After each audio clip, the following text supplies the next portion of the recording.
Kapag talaga walang tigil yung ulan, palagi ako naghahanap ng mainit na tsamporado. Kaya lang, medyo nakakatamad din kumilos. Ito yung dahilan. Grabe kasi yung pagbaha dito sa loob ng bahay namin. Ang daming tumutulo. Kaya busy-busy rin kami sa pagpupunas. Ito nga, kahit yung laptop ni Andy Bear ay hindi nakaligtas kasi nabasa siya, kaya ngayon ay sira na.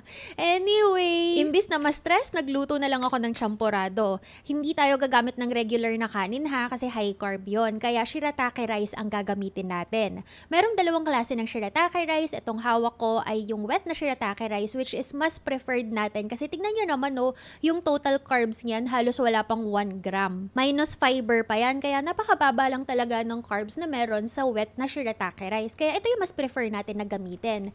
Ito namang si dry shirataki rice, mataas ang carbs kasi nito kaya hindi ko siya ginagamit para sa champurrado. 6 grams ng carbs yung meron sa bawat 25 grams ng cooked na shirataki rice ha. Kaya not advisable para sa low carb champurrado, pero kung mas prefer ninyo yung dry na shirataki rice, okay lang din naman. Be mindful na lang sa pagkain kasi mataas po talaga yung carbs nun. Ngayon, dito naman sa wet na shirataki rice, bago natin siya ihalo sa champurrado, linisan muna natin. Ang ginagawa ko lang dito ay tinatanggal ko lang siya dun sa liquid na nakahalo dun sa package niya, tapos sinasala, tapos binabanlawan. Since ready na yung shirataki rice ko, ayan, dadaan muna ako sa baha, tapos diretso na ulit sa pagluluto. 1 cup ng water yung hinahalo ko para sa isang pack ng wet shirataki rice. Mag-iiba yan syempre kung gagamit kayo ng dry shirataki rice, kaya konting tansya na lang. Para naman sa chocolate, tableya yung ginamit ko dito, pero pwede rin kayong gumamit ng cacao powder. Mas malinamnam kasi yung tableya, kaya yan yung ginagamit ko.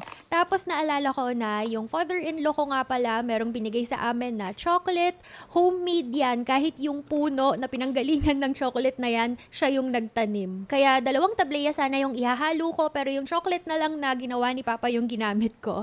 Tapos ito optional ha, kapag gumagawa ko ng champurrado, gusto ko talaga yung naghahalo ng peanut butter. Ito namang peanut butter na to, gawa naman yan ng kapatid ko. O diba, yung champurrado ko ay made with love ng entire family.